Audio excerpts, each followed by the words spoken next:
Welcome back to CodingCat.dev, where we give you cats the freshest dose of dev snacks. Brought to you by Cloudinary. Build faster with AI-powered image and video APIs. Need better search? Try Algolia, powering discovery. Welcome back, perfect peeps, to CodingCat.dev podcast. Today we're going to talk a little bit about ADHD and kind of coding and things surrounding that and how to keep your mind on task. I've got Chris with me. How's it going, Chris? I'm doing great, Alex. How are you today? I'm doing fantastic. It's dodging hurricanes and stuff like that going on. So it's if that puts any context around the time frame we're recording this video. Some people in Florida that I work with in Tampa area had to evacuate and things like that. So there's a lot going on in the world today, but we'll just keep plugging along and hopefully stay on task. So I hope everyone's safe down there. It is a big mess. My heart goes out to you. I want to just dive in a little bit, Chris, get some of your background and like what put you on this path. So can you take me like through your story of like either kind of like the beginnings, ADHD discovery, that side of it, and like sure. kind of bring us forward a little bit? Yeah, for sure. So hey everyone. I am a developer with ADHD. I learned I had ADHD pretty young. There's some debate among my mom and I as to whether I was actually diagnosed as a kid or not. I always knew I had, like, I've been telling people I had ADHD since like middle school, but my mom claims I was never officially diagnosed. So I have no idea like how I do have an official diagnosis now, but so that part's a little fuzzy. But this was the 80s, early 90s when ADHD was just like the hyper kid thing. And they used to just chuck some Ritalin at kids and that was it. So if obviously my mom saying I was never diagnosed was any indication, I was never medicated. I was never treated for it. It was never disclosed to any of my teachers, although I did have multiple teachers tell me, of course you have ADHD. It was really obvious. Yeah, so I went through this phase where I forgot I had it. And I was one of those students who, I would do really well on stuff I found interesting. I would pick up on like the schoolwork really fast. And then I would completely bomb my homework all the time because I thought it was stupid and boring. Like, I've already learned this. Why am I going to do it eight more times? Right. So I used to never do it. And I'd always get in trouble for that. And would you start thinking about all the other things instead of that one thing that you were working on? Yeah, I would usually just not do it at all. Like, I just throw my homework aside and go do something more fun. So it wasn't like I was staring at my homework, not doing it. I was just, although that was true in school. Like I distinctly remember, like my best friend used to always know when things were going to happen. Like, he knew when we were going to art or gym. And this was like fourth grade. And I remember being like, Scott, how do you know when art is? And he's like, oh, it's on the schedule. I'm like, what schedule? And he walked me. There was like a schedule on the wall that had, I guess, been there from day one that I didn't know existed. Because I was just that in my own head most of the time. But college was fun because I cycled through like 5 or 6 majors before I settled on anthropology exclusively because I found it interesting. Not because I had dreams of being an anthropologist or anything, you know? Do you have like a subcategory within anthropology? I ask because my wife's anthropologist, zoologist. So yeah, so for me specifically, I was particularly interested in biological anthropology, the evolution of humans. So I really enjoyed my courses on primatology, on early human evolution. Not as much into I enjoy cultural anthropology, but that was less my focus. So it sounds like your wife and I might have some interesting conversations. But it's interesting. Like, the next step for her was her master's was in healthcare administration, and that's cool. Nice. Now. So I don't know. We were walking around Disney a couple weeks ago, and she's like, "I could totally work for Animal Kingdom." I'm like, "You haven't done that since college." Like, that would be amazing, though. That would be great. I feel like I had to like sit there and interview everyone working out there, but I digress. Yeah, that's my superpower. I want to know more about like yeah.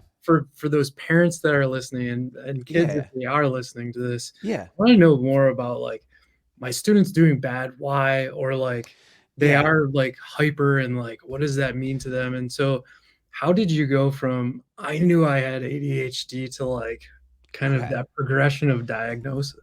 Yeah. So, it's probably helpful to take a step back just for a second and Yeah. define ADHD because it's a really poorly named condition. So, ADHD stands for attention deficit hyperactivity disorder. Alex, when you and I were kids, you had ADD and ADHD. Yes. At some point in the 90s, they merged them both together into one thing that has a few different subtypes.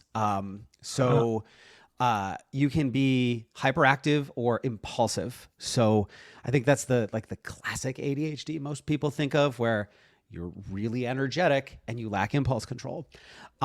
There's also inattentive, where you are a little bit more scattered. You have trouble directing your focus on things, but you don't necessarily have the hyperactivity.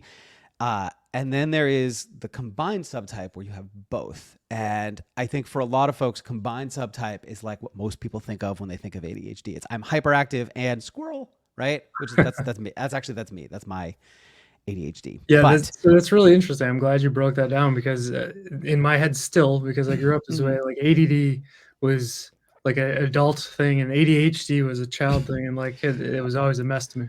So as an adult, I am still extremely hyper. I've calmed down a lot, especially now that I'm in my 40s. My metabolism dropped, so that helped. But, Isn't that great? but well, for the hyperactivity, yes. For the weight gain, not as much. But my psychiatrist, like, who obviously sees and treats a lot of adults, like, even specifically commented to me that I am far more hyperactive than most adults my age are. Not always physically anymore, but in particular, like mentally, I talk really fast, not just as a New Englander, but just overall really fast. I'm working really hard to slow it down right now. Um, but one of the other things about the inattentive subtype, so that the people who aren't hyper, is they tend to be underdiagnosed because they don't have that telltale hyperactivity. So these are often folks who they get diagnosed as adults. Their whole life they've been like high potential, underachieving kind of folks, right? So they might be gifted students who never meet their potential. Yeah. For a long time, even now, you hear like, oh, that's more common in women. Men tend to have hyperactive or combined subtype more often. But I'm meeting a lot of adult men who are being diagnosed as adults with inattentive subtype, and they were just overlooked because they weren't hyperactive. So Hmm. I'm increasingly starting to believe that it's not just a like women are more likely to be inattentive than men, but that inattentive subtype ADHD folks just get missed a lot more often.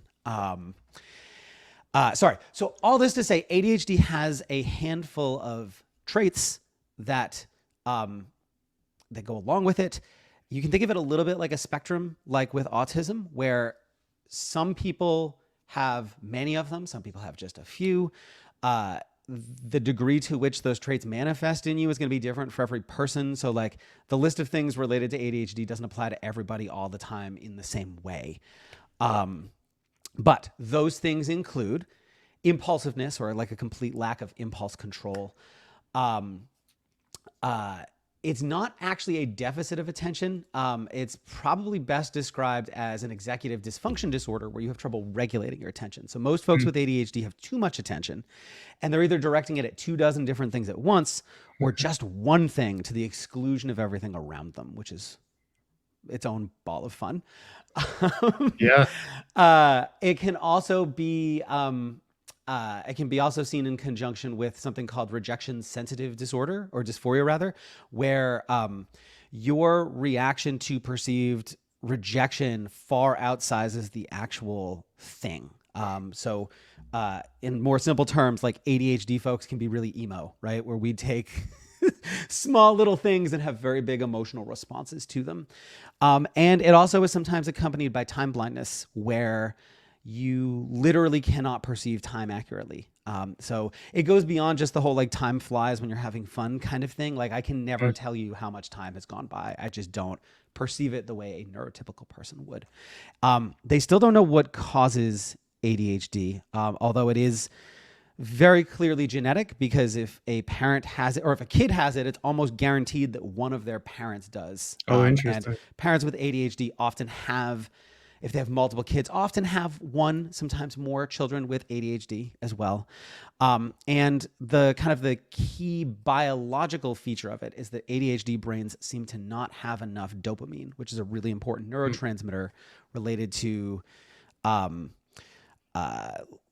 attention regulation, learning, memory allocation, your ability to perceive time, a whole bunch of other things. So it's unclear if we don't make enough of it, our brains absorb what we do make too fast, or some combination of both. But that's kind of the biological mechanism that drives all of this stuff in our brains. So sorry. So the actual question was, if you're a parent with a kid who potentially has ADHD, or you yourself think you have ADHD, like what do you do about it?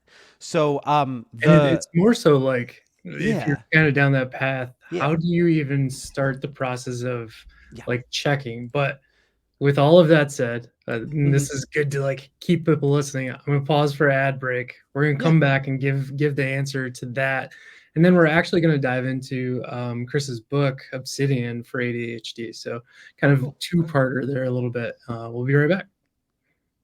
Cloudinary allows you to remove any unwanted backgrounds, so you can reuse assets efficiently. You can also erase objects and people from images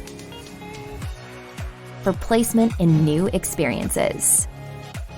For more engaging content, easily turn static images into dynamic animations, and rely on smart cropping to always deliver assets with a focus on the most relevant objects to your brand.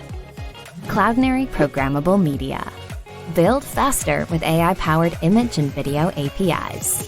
Algolia helps you create a search and discovery engine in 3 steps. Step 1, import your data. Import the API client, initialize the client and index, load the local JSON file, and then push to Algolia. Step 2, configure relevance. Define searchable attributes, add business metric, specify facets and filtering. And step 3, build your search UI, import widgets from the library, add instant search component, add search input, refine by attribute, display results, add pagination. And just like that, you're done. Build search effortlessly with Algolia. Huge thanks to Cloudinary and Algolia, not only for sponsoring the podcast, but also helping us run our website. Cloudinary actually just released a new Astro SDK for Cloudinary. Go check that out too. I put a little post out about it. I'll add some more to that detail soon. So we kind of broke down a little bit about like what is ADHD and kind of the past history of some different terms and categorizations within it. But the answer that we're kind of coming back into now is, how do you go from I think I have ADHD to an actual person diagnosing the fact you have it? And that's kind of the next piece to us. And then we'll dive in a little bit further for Chris's book too. Yeah. So step 1, so there's a couple ways to think about this. One of them is that you don't always need a formal diagnosis of ADHD to like come to the conclusion that you have it and start putting in place kind of systems and tools and things that work for you. Sometimes just like knowing in your heart that you have it, and then identifying accommodations and things around it that might help you work better can be enough. And interesting. The reason I mention all this is, depending on if you're a kid and you're in America, getting a diagnosis can be easy. If you're an adult or you're not in America, getting a diagnosis can be harder. For example, I have some friends over in the UK who tell me that getting a formal diagnosis through the NHS system can take up to 2 years. Wow. And so, whereas here in America, I made a phone call, a month later, I had an appointment with a psych, I got diagnosed. I know Canada has a similarly complicated process because of how their healthcare system works, where a lot of folks have to go through like a private provider. So with all that said, if you're just kind of mildly curious, I think a really interesting first step is to take just a self-assessment. It asks you a handful of questions. A lot of them are oriented around when you were a kid, did you, versus now, because an important part of ADHD is that it's not something that can develop over time. You've either always had it or you didn't. So they'll ask you questions about when you were younger. If you head over to ADHDforthewin.com/CodingCat, actually have a ton of articles and resources about stuff we're going to talk about today. And one of them is Do I Have ADHD, where you can find links to a couple of self-assessments from Attitude Magazine, which is a really well-known publication in the ADHD space. So that might be worth a look. But if you want a formal diagnosis, and there's a lot of good reasons to do that, the first step is to find a provider who can do that. So for children, that often means just their pediatrician. A lot of pediatricians have psychiatrists on staff or psychologists who can run those assessments. The assessment uses there's this psychology diagnostic manual that doesn't really capture the full range of ADHD symptoms, but it has a questionnaire. And for children, that often means they'll ask you, the parent, to fill it out. They'll have you ask like one of your kids, like teachers or a coach or some other adults in their life who observe them in a context outside of the home as well. And then they give each one a score and like combine them against each other and come up with a like, yes, you have it, or no, you don't kind of thing. If you're an adult, you typically need to go see either a psychiatrist or sometimes even a neuropsych, people who specialize in more than just ADHD, like autism and things like that. And they'll run through a very similar process where they'll ask you a bunch of questions. They won't have you bring your questionnaire to other adults and stuff, but they will usually ask you a bunch of questions.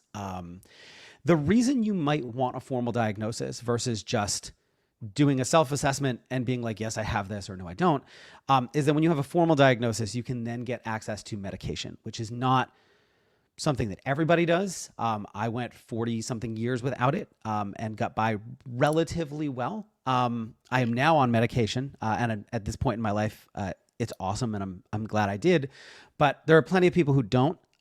For some people, it can be really helpful.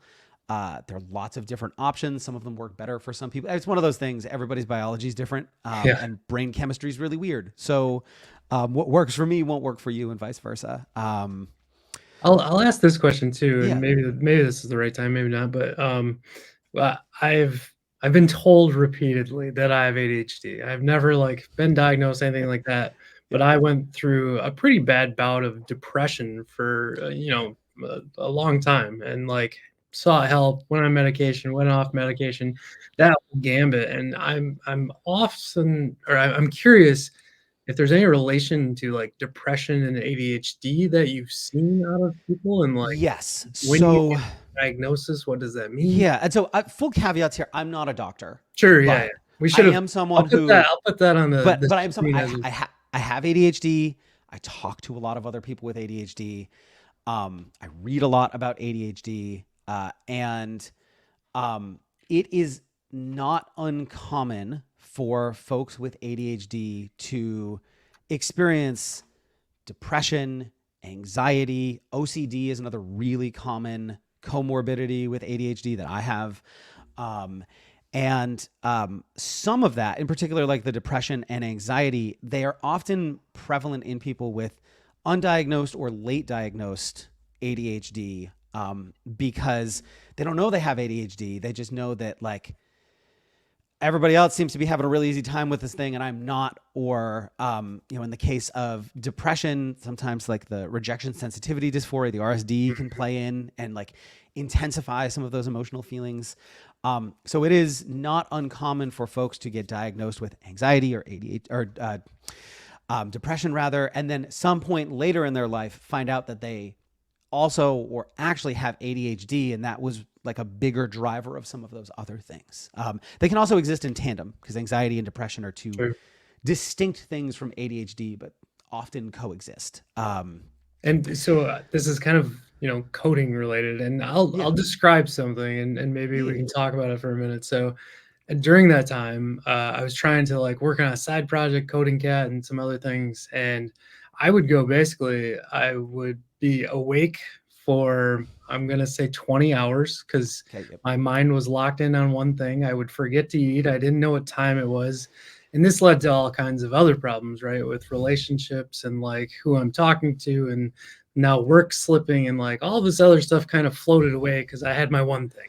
And like all of the other days when I'm not coding, I feel like I'm overwhelmed because I have 20,000 other things floating in. And I think it it all boiled down to like, I can't control these pieces, so I have to like give something up. And I think a lot of developers, well, maybe not a lot, but like I've seen a lot of developers in my kind of realm, my orbit, kind of go through this. And it's like, yeah, when I'm coding, like I'm in the flow and things are good. If I have to context switch, all of a sudden I'm having a bad day. And so I'm kind of like wondering, as we talk about like ADHD superpowers, is that a piece of it? Like when you can get into that focused state and actually like my job is easy because I can stay focused, like that's a great thing. So I'm not going to diagnose you, Alex, but that sure sounds a lot like ADHD. Like I said, I've been told repeatedly, so I've never So done it. the other piece of this is ADHD and ASD, or autism spectrum disorder, have they have a lot of overlap in symptoms. Like the Venn diagram is it's not a circle, but it's more of a circle than not. Like there's a ton of overlap. And so a lot of the stuff I'm going to describe also applies to people with autism.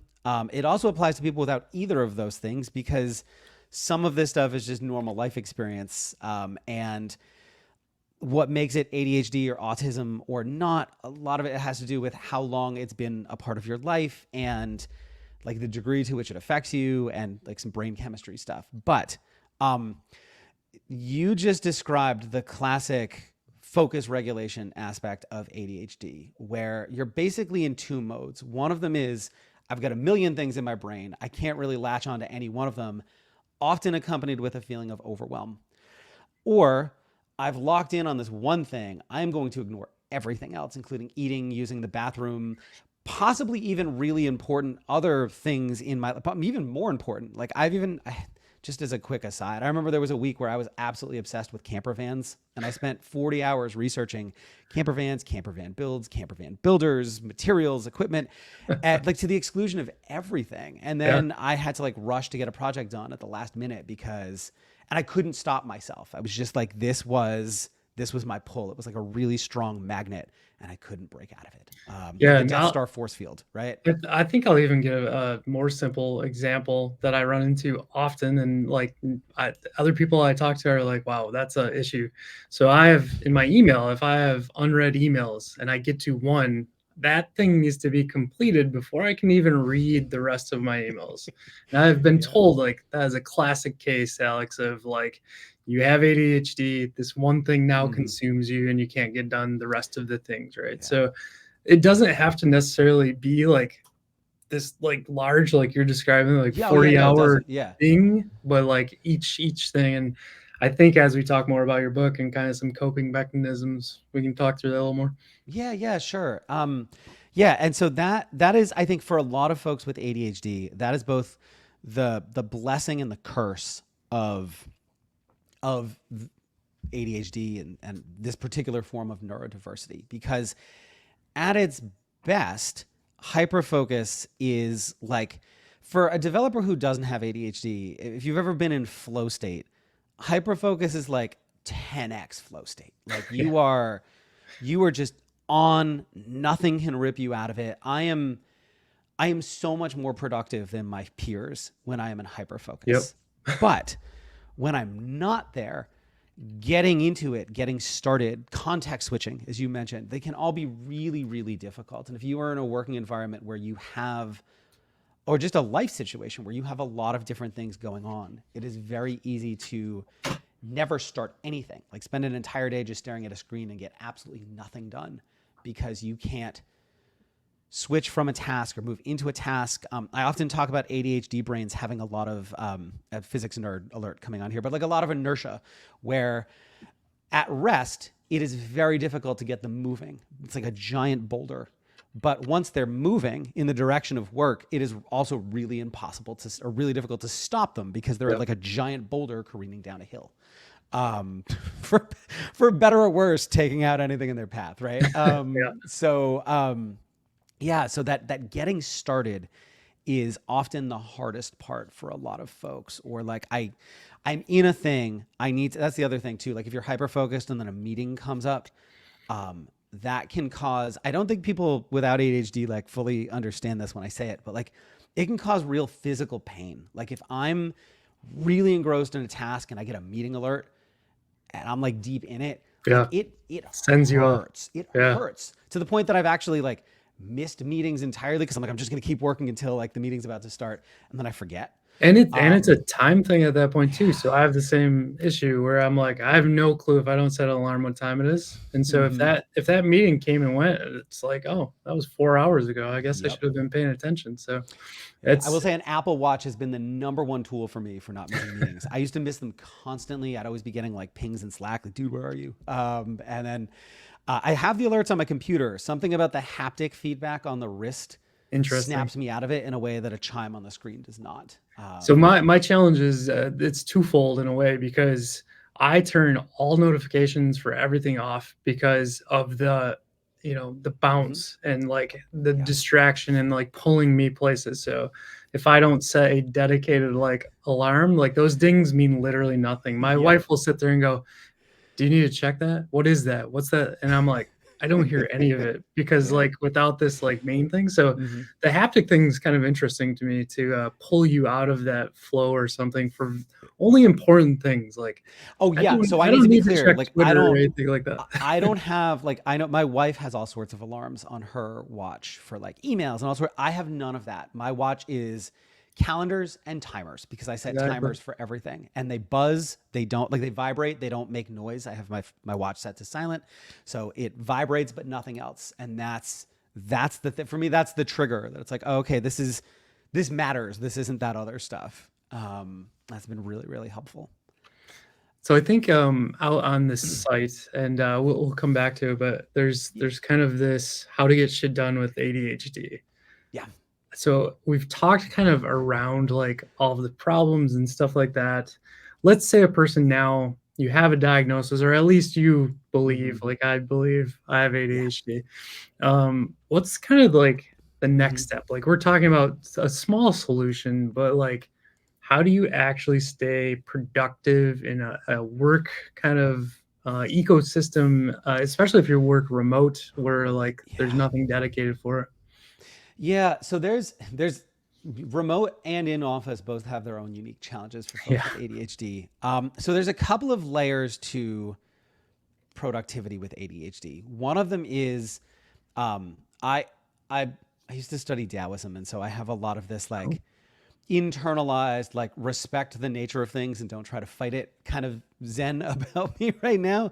So part of it is just recognizing how your neurodivergent brain is different from a neurotypical person's and not trying to fight that. Like that's a big part of it. And we can dive into some specifics. The other aspect is recognizing that 99% of the productivity advice that you see out there is written for and by neurotypical folks and just does not work for a neurodivergent brain. So just as a small example, a very often repeated thing is like, do your biggest task first, or eat the big frog first, right? Get it out of the way. Yeah. But if your brain has trouble getting moving, a big task is daunting, where a small task, even if it's not anywhere near the most important thing you have to do that day, is going to start to overcome that inertia and it's going to make it easier to push that big rock. Like think about a boulder at the top of the hill with a bunch of little rocks around it holding it in place. You could try to push that big rock over them, or you could remove the little rocks and then the boulder will just roll on its own, right? It's a little bit like that. And then the third part is around systems and environment. So recognizing that there are things your brain will do way better than your neurotypical peers. And then there are also going to be things that are just way harder for you. And rather than trying to like just like power through those things, setting up systems that kind of funnel you in the direction you want to go is often a better kind of strategy. So I'm happy to dig into any of those threads you want, Alex. I just don't know where you want to start.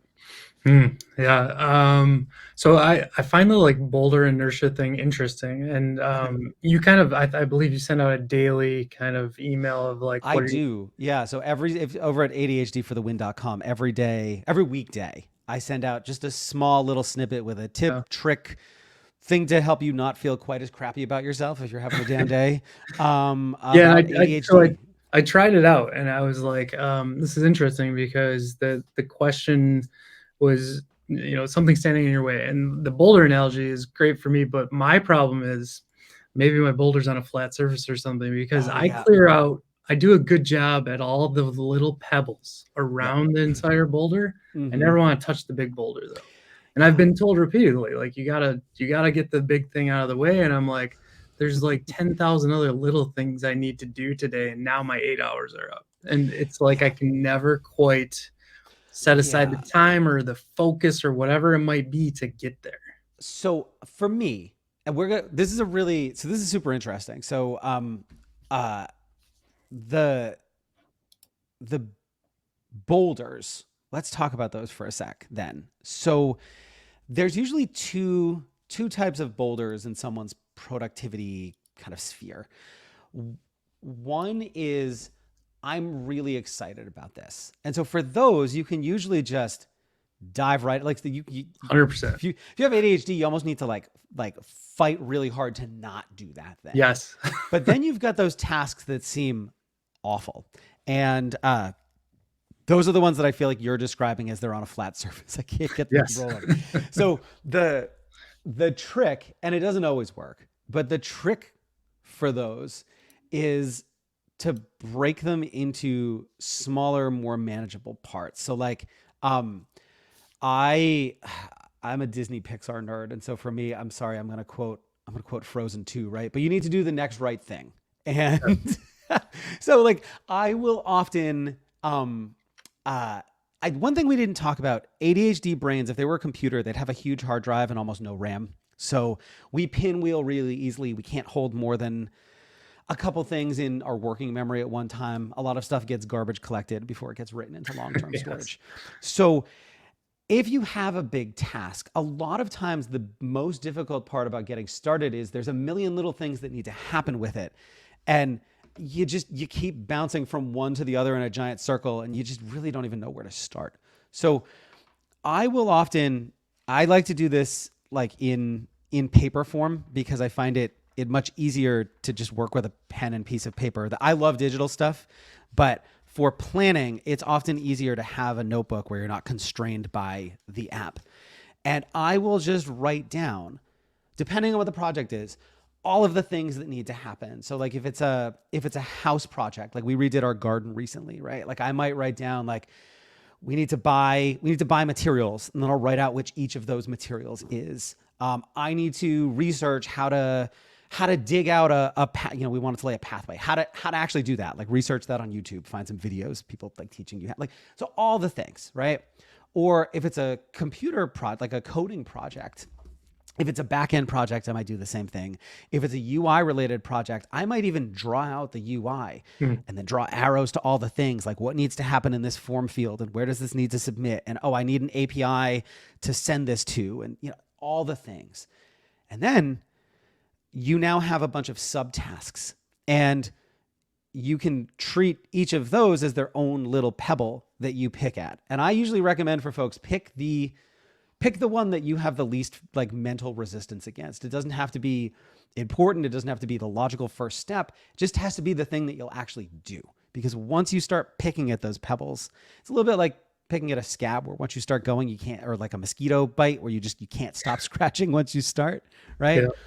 You just want to pick the smallest first thing or most interesting thing that you can work on, but breaking it into more manageable parts is a big piece of that. And sometimes that doesn't work. Like sometimes you just have a crap day and you can't get your brain to do what you want. But I'm glad you said that, because you have a great quote article that's floating around, and it says anything worth doing is worth doing poorly, which is the opposite of everything I've ever been taught in my life. And I think where you're getting to is just that, like doing something even a small amount of time to get started on it is better, at least for ADHD folks, I believe, than not doing it at all, because then you start to get into that kind of mode of, oh, that thing was hard, I don't want to touch it. I don't want to go over there. Like it's too much. And like if you just start, all of a sudden you can get into flow, and like 8 hours later your coding project's done and you didn't even realize it. Yeah. A lot of us also have internalized perfectionism from being told for years, like you have a lot of potential, you're not realizing it, or you just need to try harder. So it becomes this thing where you're like, if I do it and I do a crappy job, I'm going to get like disciplined, or I'm going to let someone down, or I'm not I'm not going to be living up to my potential, right? So it has to be perfect. I see that a lot, especially among people who were undiagnosed or diagnosed later in life, or had parents who were just like unsupportive, crappy, or didn't understand it, or whatever it happens to be. So that is, I'm glad you mentioned that. The whole anything worth doing is worth doing poorly. That holds for non-work stuff too. Like even just basic hygiene. A lot of ADHD folks struggle to like shower, brush their teeth, basic self-care kind of stuff. Especially like brushing teeth is so boring, right? Like if you can't sit there for 2 minutes and brush your teeth, do it for a minute. That's better than not doing it at all, right? Like at least your teeth won't fall out of your head real quick. Get an electric toothbrush and watch a YouTube video while you do it. I don't know. Oh my gosh. Yeah. Great. But yeah, that's usually how I approach these things. And then there will just be days where it's just not clicking. And the other piece of this is, if you're having trouble getting started, you can just like sit and stare and be like, all right, just type, just type something, like do something, and your body will just not do it. Your brain won't let you. It's almost like that same self-preservation instinct that won't let you put your hand in an open flame on a stove.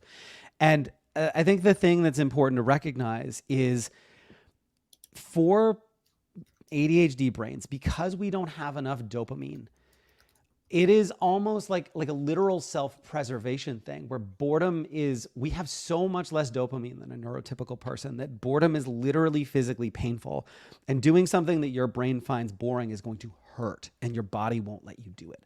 So what I often recommend for folks in that situation, like you're just having an off day, like you need to literally just get up away from your computer, go do something that's going to give you dopamine. And much like you could have a candy bar or like a good meal, and both will satisfy your hunger, but one's going to do more for you than the other. Yes. The same applies to dopamine fixes. So like I could watch YouTube videos and that'll give me a dopamine fix. And then as soon as they're over, the dopamine completely disappears and I'm bored again, right? Yeah. Those are like there's some really great YouTube. I don't mean to disparage YouTube. There's some great educational channels, but like if you're just watching like fail videos or something, like that's a candy bar.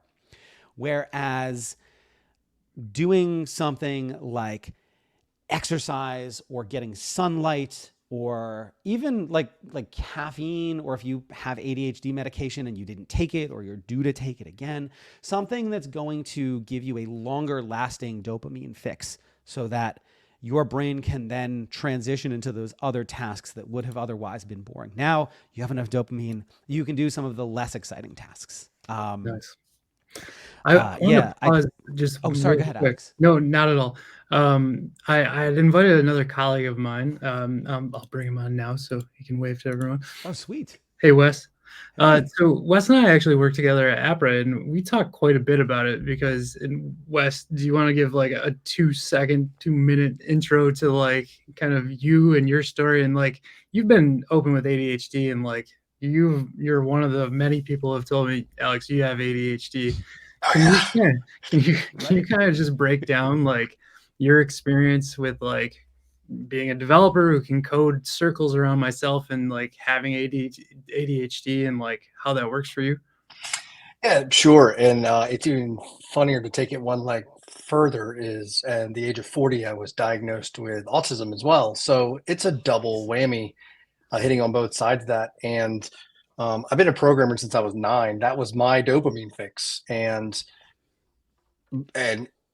it has worked out really well. I still do morning warm-ups and stuff, but then it starts getting into a redundancy pattern too, which I think that kills that. And that's one of the things that I learned real quick. I love programming, but if I do this certain language every single day, all the time, it's over. So I tend to jump towards companies that either have a polyglot mentality. ADHD is the superpower is the best way ever to describe it. And the reason that it's a superpower is because if you take these massive projects that we never finish, and if we were to sit down with somebody, I married somebody who was very organized and very structured. Me too. And break these things. Yes, exactly. Break these things down into microscopic tasks where you can feel accomplished every 10 minutes. every 15 minutes, every 30 minutes, everybody's different, then you end up with this momentum that's unstoppable. The other side of it is that I can be pulled out of a focus point. I can be just head deep into it in a zone, just cranking on it. And my kid can come up here and say, hey, can I hold your Zelda sword? And I'm like, sure. And then I'll talk to him. We'll play swords. But I can then zone right back in, and you can actually insane. switch back in. I struggle with that a lot. Like, I'm broken. Once that happens, I'm done. So that's the autism side. Is Man, I can't leave things unfinished. I can't leave things at a certain point. Mm-hmm. And I was listening to you as you were talking ahead of time, Chris. I'm Wes, and you were hitting the nail on the head. And I was struggling for a very long time with the ADHD because I was depressed and I couldn't figure out why I could do these things. Why? And then because they were unfinished, I was getting destroyed, and it was putting me in a bad place. Whenever I couldn't understand why the conversations I were having, I have to rehearse. And if I run out of rehearsal, then this but if they don't go a certain way as well, but ADHD is more of an abstract way of thinking sometimes. Yeah. So all of these things were playing. So I finally was like, there's got to be something to this. Like I don't have the tools for this, because as I get older, it's just getting very hard. So I, for one, recommend everybody go, whether it's a psychotherapist or just a counselor or somebody, listen to it, take the tests and stuff, because more people I think have an autism level than they believe, because that's what was causing me my depression. Was you have the ADHD brain this so like wants to drink dopamine, and then you have this autism brain that's trying to hold your attention at the same time. So it's like an argument going on inside of my head all the time.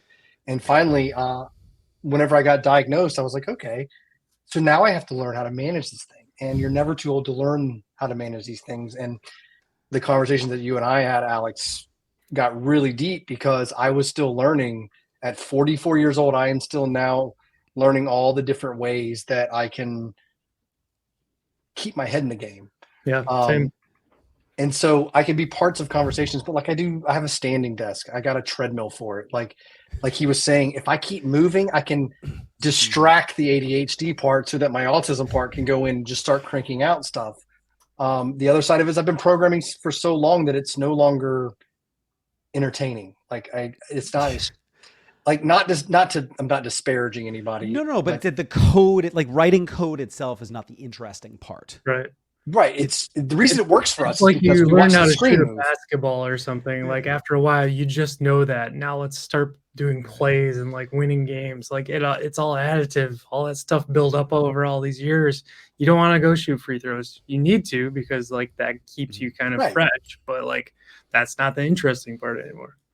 So it's the thought of it. Like and like you said, it's the only difference between just being completely paralyzed. But look, this has been sitting on my desk for 2 weeks. I paid $600 for my kids' contacts, and I have $300 in a check that they would mail to me. And it's been sitting here for 3 weeks because I'm sitting here staring at it. That's a pebble. See?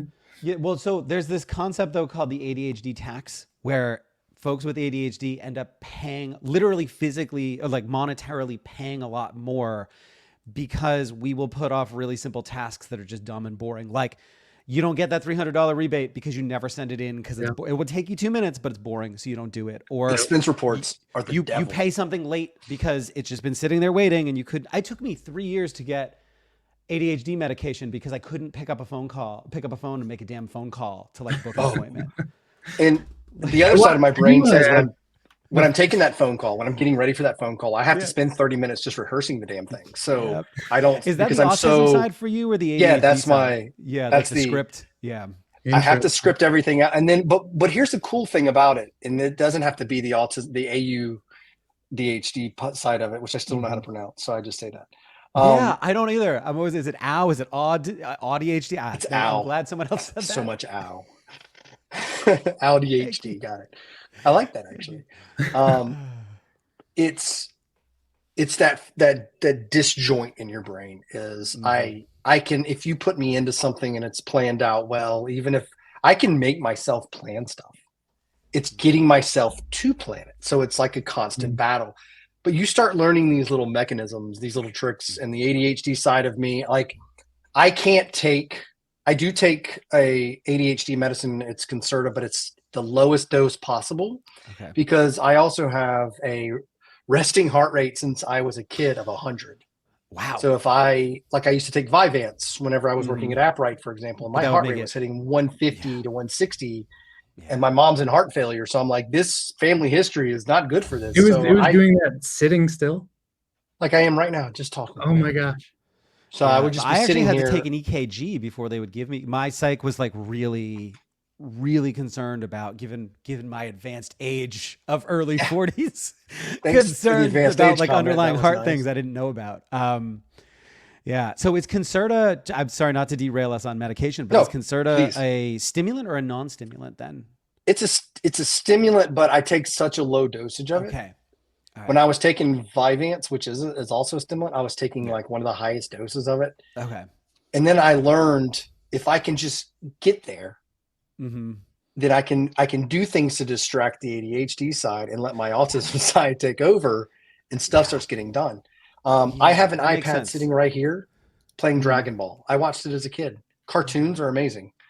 I watch Lord of the Rings once a week, and it's just playing. And it's just because I don't need the Aussie side of it says, if I have never watched this movie before, I need to pay attention to everything, because if Alex has told you anything about me, one is I can quote movies from the most obscure movie quotes ever. Like I didn't get like a cool superpower, like counting toothpicks when they're falling. I don't know. That's pretty cool, Wes.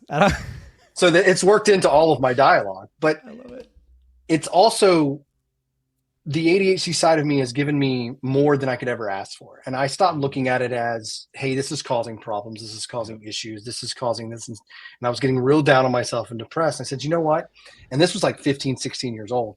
My parents were really awesome. They were like, if you want medication, you can, but we don't want you to. We want to help you learn how to manage it or how to build tools of it. And they're like, we have no idea because we don't have anything close to this. Yeah. And so what I found out is as I made friends who had ADHD, stuff like this, and not to sound like braggy or anything, but we actually have really high IQs, like insanely high IQs. Oh, maybe I don't have ADHD then. Yeah, there's a different bus that you ride on. That's all. But so when I was 16, I set out, and I think I've told this story a million times before in local radio and stuff like this, but I said, I'm going to learn everything. I can learn everything. And then it was awesome because I learned how to draw. I learned how to program. I skydive. I scuba dived. I was military special forces. I rode an F6. Like I get to do all this really cool stuff. Jesus, Wes. Save some hobbies for the rest of us, man. Right. Like, and I'm learning to, I actually have a tattoo of dopamine on my leg that I gave myself, learning how to tattoo. So you gave yourself dopamine. No, this is made up. You didn't. Oh boy. Whoa. What? Oh my God. That's really good. Are you kidding me?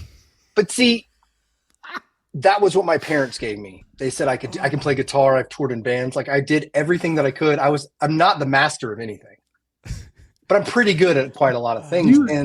You've talked with a lot of people, Chris. Do you find this true on the ADHD side of things, though, that like we are not masters? Like we're really good at some things, but like we do a ton of stuff too, because the ADHD part's like wanting to do all these things like Wes, and like I don't think I've met anybody who has quite Wes's diverse portfolio. This is a first for me. Like you're extraordinary, but I appreciate that. I do generally find ADHD folks are jacks of a lot of trades. We're Jills, we're not masters. We're novices at many, many things. One really important thing that I really like to stress, right, is a lot of, and Wes, you hit on this already, but like a lot of the negative stuff associated with ADHD is not an ADHD problem. It's an everyone else problem. We live in a working world, a culture, a society in general that was built for and by the preferences of neurotypical folks. And there are absolutely some things about my ADHD that drive me nuts. But a lot of the bigger problems that I associate with it have more to do with how everything else is structured and not my ADHD specifically, right? Like my output is a little variable. I will have weeks of extreme productivity and then weeks of not so extreme productivity. And that's fine. And over the course of a year, it washes out. But a lot of work cultures are structured around 2-week sprints and daily stand-ups. And God, the daily stand-up, when you've had 3 or 4 days of lower productivity, are just absolutely, they can send you into a doom spiral of 100%. Oh my God, I'm not meeting. And then it triggers your overwhelm, and then it makes the whole thing worse, right? Then you burn out. I hate stand-ups. Yeah, or even I've worked at companies with like quarterly reviews, and it is wild how I will go from exceeds expectations to not meeting expectations to like the yo-yo quarter to quarter. It's like, what are you doing here? I'm like, do it once a year. Look at the whole year. Like, I don't know what to tell you. This is not how I work. The problem is that, and I've had 3 of my own startups that I've been a part, like a founder with, and one of them was just me. And 2 of them were okay. Like I had okay exits, but I can't run them full time because I had no desire to run them full time. If somebody's going to buy them, quick punch. Like I like the structure of working in a company because I like the stand-ups don't bother me.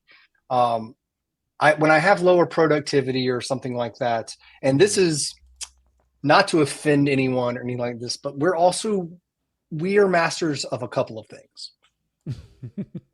One of them is masking.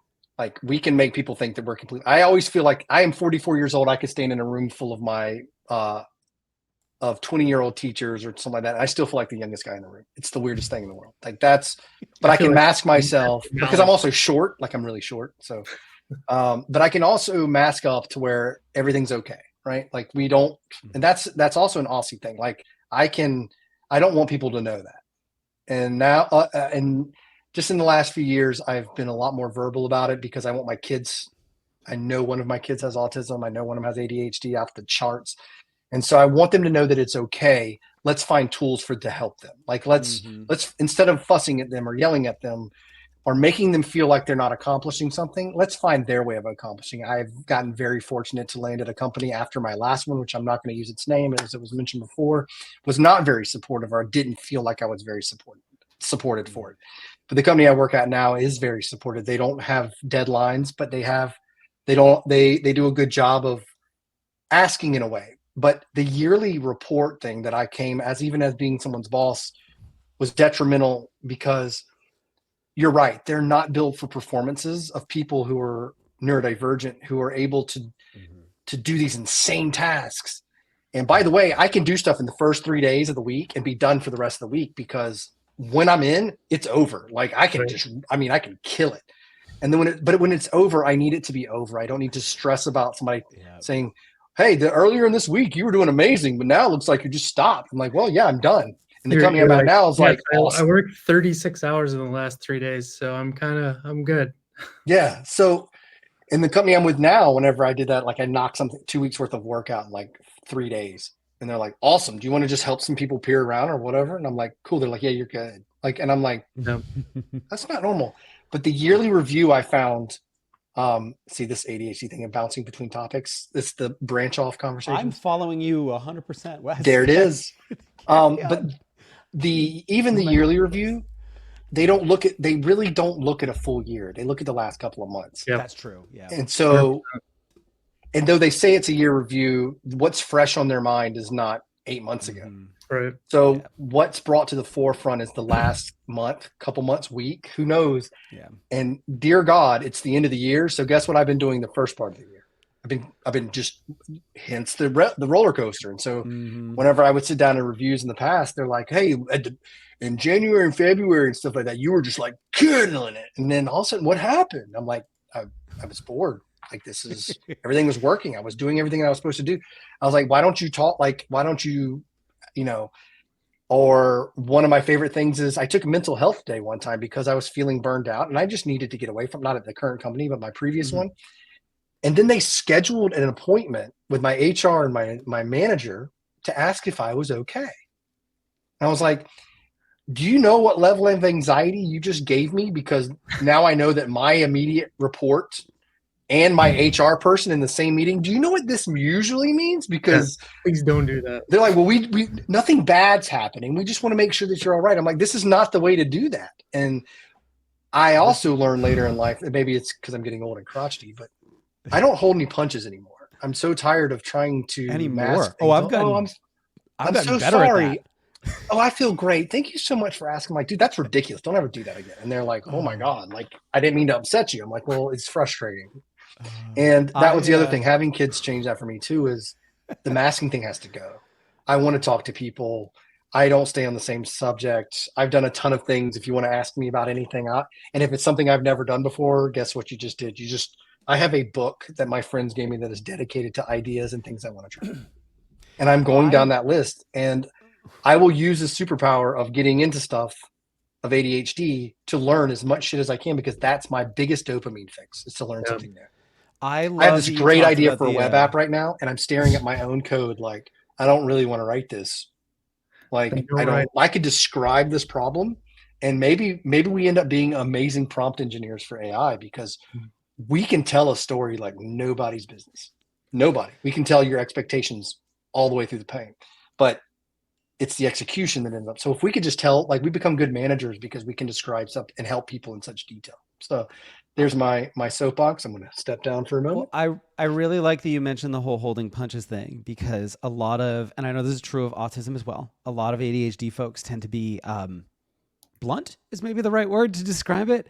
And it's one of those things that can be a professional liability or a professional asset, depending on the culture and how you channel it. So I earlier in my career, I would do that thing where I would criticize a thing, honestly, and I think often validly, but I wouldn't always do it in the I hate politics, like internal, corporate politics. It's the worst. I'm not even a registered voter. Like politics, sure, but like corporate, I hate corporate politics. Oh, I hate politics, like trying to get ahead nonsense. But like, I would criticize a thing only to like learn that the person who built it was in the room, and I had just told them their things sucked to their face, but in like a not so nice way, right? Yeah.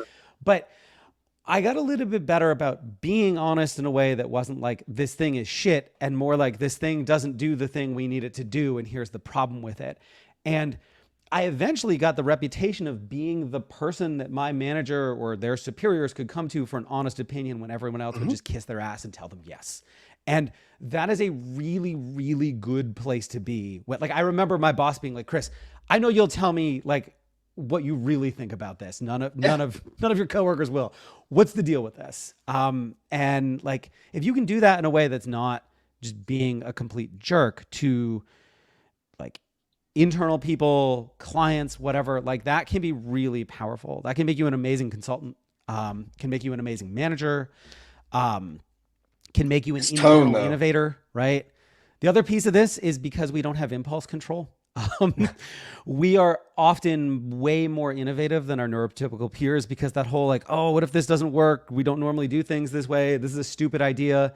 Like, you don't always have that. And so you'll just dive feet first into something before you think through all the stuff that could go wrong with it. And sometimes a lot of stuff goes wrong. It doesn't pan out. But it also means a lot of times you will come up with ideas or try things that other people just won't. So I think failure thing is what kills me. I want to finish up with like one last thought that you have out on the site, and it's you're different, not worse. Yep. Can we, like, I think we're kind of all talking about it. Like, we adjust and we kind of figure out these things in different ways. What are some strategies or some structure that you have in place for, making it in a corporate world, having these superpowers? What is perfect for you to explain to your neurotypical peers of like how to work with you? So I'll let Chris go first on this one. Yeah. Thank you, Wes. I gotta so this is where, for me, standard caveat, I'm a white, cisgendered, heterosexual white dude. So I have just an immense amount of privilege to do this, but I disclose my ADHD early and often. I know a lot of folks who are not me, women, LGBTQ, minorities, and I've had some of them specifically tell me they don't feel comfortable disclosing because they already feel like they're more tightly scrutinized and they don't want to give someone another target on their back. But I have found that telling people I have ADHD very early in the process and explaining what that means for me and the way I work has it's eliminated very early some places where I just wouldn't be a good fit. I remember in one instance though, like I got asked a question. I didn't want to seem like I wasn't a team player, but I was like, I don't like to be bothered. I like to go off for 3 days and do a thing and then come back and show you, because I have ADHD. And they're like, oh, me too. I work the same way. And Josh, our manager, also has ADHD. And so does Kyle, this other guy we work with. And like, I got like a job offer 2 days later because they were like, we're all going to get along great.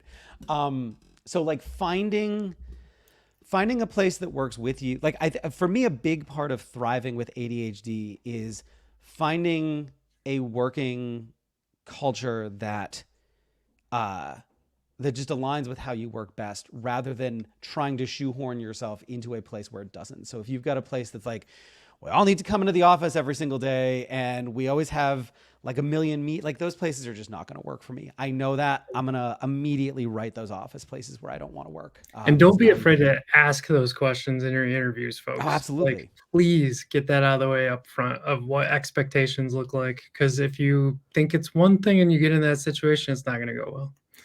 Absolutely. As we've probably all experienced. So for me, it's like, you can think about it as like product market fit, but like for your job, right? It's like employee culture fit. Like I want to know really early before we do this dance, like what is the working culture like? What are the expectations? I have over time learned the kinds of work that I thrive with and the kinds of work I don't. So for me, anything where like you need me to like tightly estimate hours and like religiously track my time, nope, not going to work. Let's not even bother. If you want to throw big, hairy, we can't figure this out kind of challenges at me, I'm going to crush that work.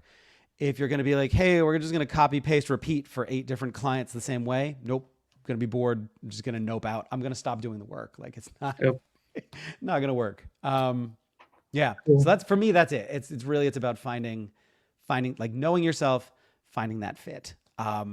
Wes, it feels like you had something you really wanted to say. Wes, you're different, not worse. How do we adjust around that? So yeah, different, not worse. And you, first off, you have to get in the forefront of your brain. And this is coming from both sides of this angle, is everyone has ADHD. Everyone is on the spectrum. Like that's what I get more than anything on the planet. And I just let it go. Even negative. Yeah, I mean, people say this to you. Just say it. Yeah, it's like a common thing. Like everybody's. We're all a little ADHD. Like, yeah. No, I was like, yeah, you know what? And I have learned, and I don't know how much Alex has mentioned about me, but I am an insanely positive person. Like optimism through the roof. Like I believe the best all the time. But it's not a just natural way of being. I have learned how to balance that because I take things very hard, and I learned in a working environment, especially with other programmers, and whether you have a douchebag like Chris who puts down all, says that's not going to work or that's horrible. I'm just kidding with you, by the way. But if somebody says that's a stupid way to do it, or that's not a good way to do it, or whatever, they weren't coming at me. It wasn't personal. It was, they think differently than I do. And this is their approach to it. So I have a lot of conversations with myself. We're very good friends. And I say, I had to tell myself, look, I set out to learn as much stuff as I could. I wanted to try to do everything that I could my life. I wanted to tell my kids I had this amazing, I learned all of this stuff.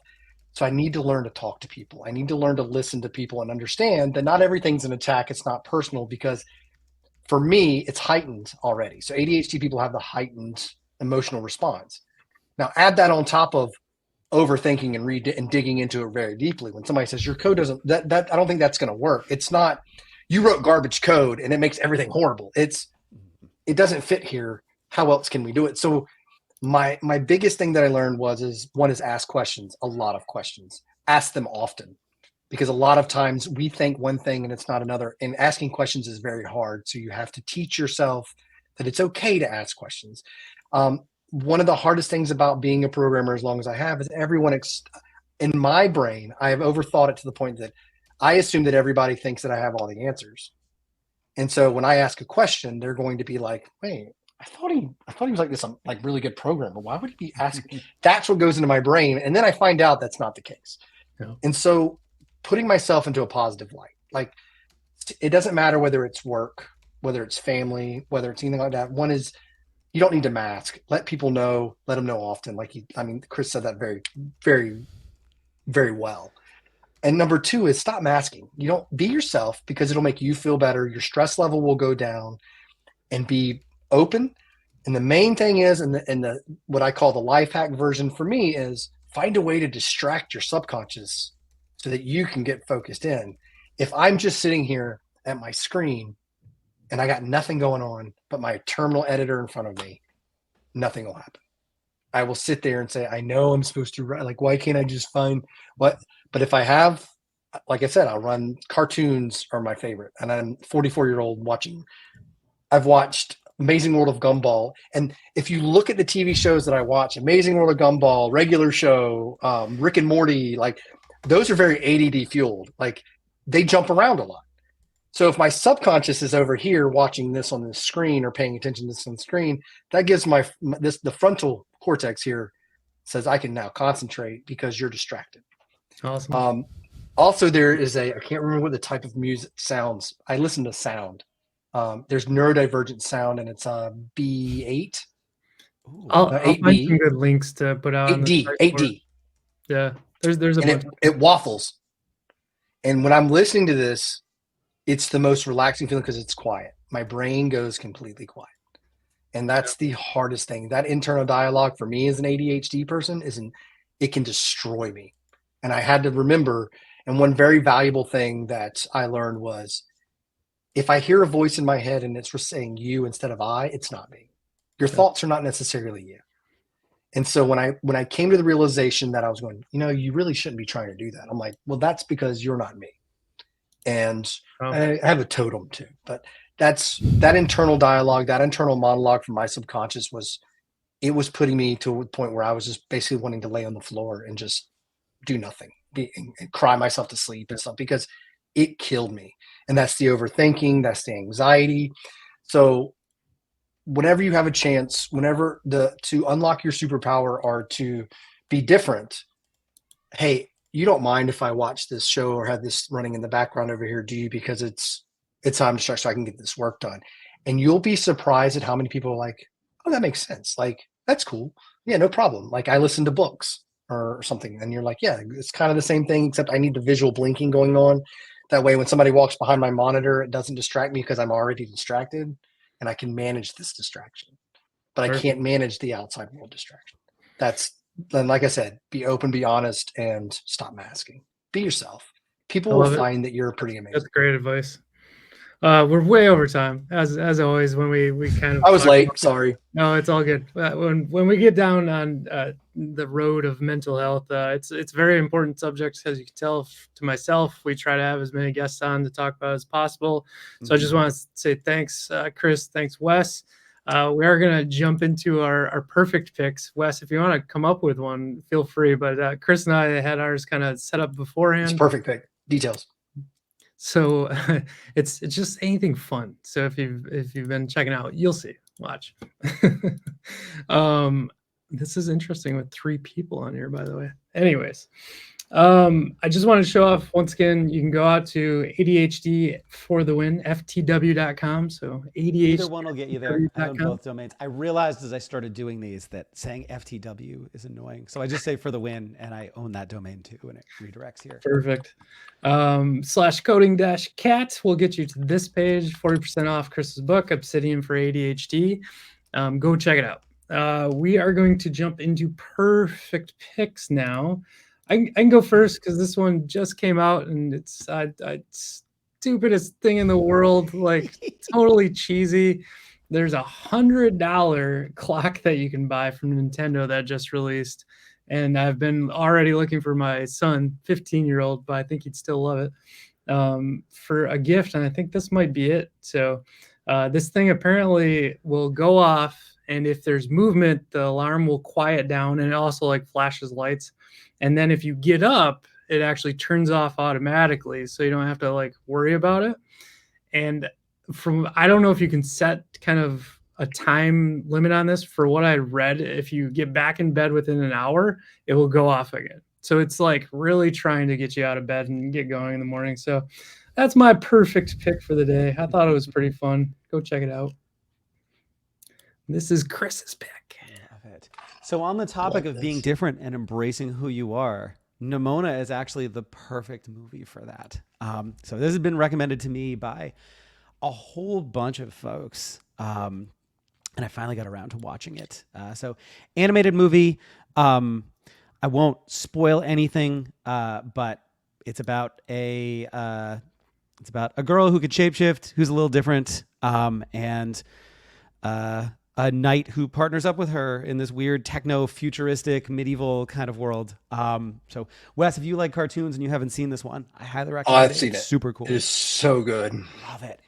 Just a fun little kind of aside about Nimona that I learned recently. So it was originally made by Blue Sky Studio, and then Disney bought them, and the project almost never came to light because it was too edgy and too gay for them. And then I mean that in like the literal way, not in the insulting way. Like there's just too much LGBTQ representation.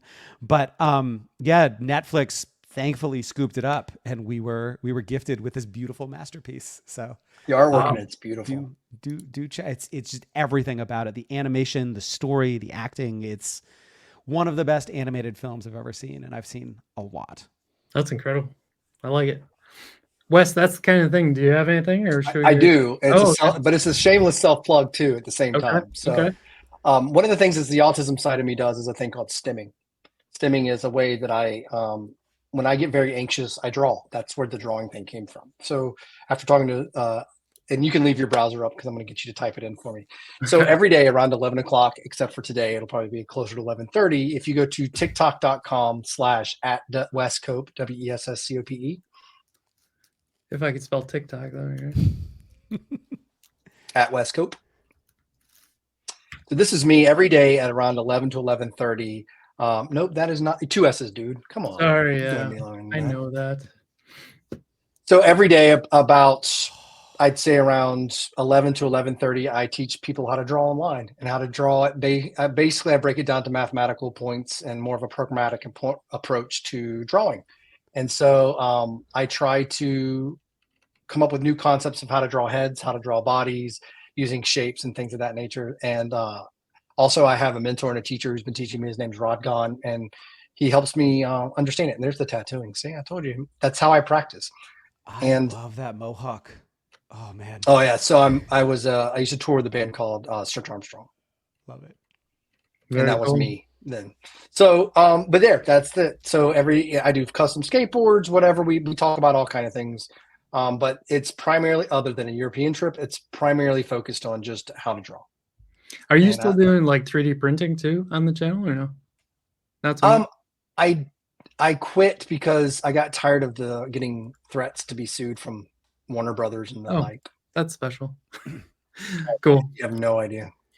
So I really appreciate you guys kind of stepping in and like talking about mental health. I know for you, Chris, it's definitely a passion. For us, it's just kind of something that we're dealing with day in, day out. But I love helping like get it out there and like have tools for people to go back to. We should, have all of this up on the site with the links out to everything, and hopefully we can keep adding to that so people can find help and find ways to get through their day. Awesome. Thanks both for having me. It was great meeting you both. Yeah, thank you. It's awesome. Good catching up with you too, Alex. Yeah, nice meeting you, Chris. See you soon.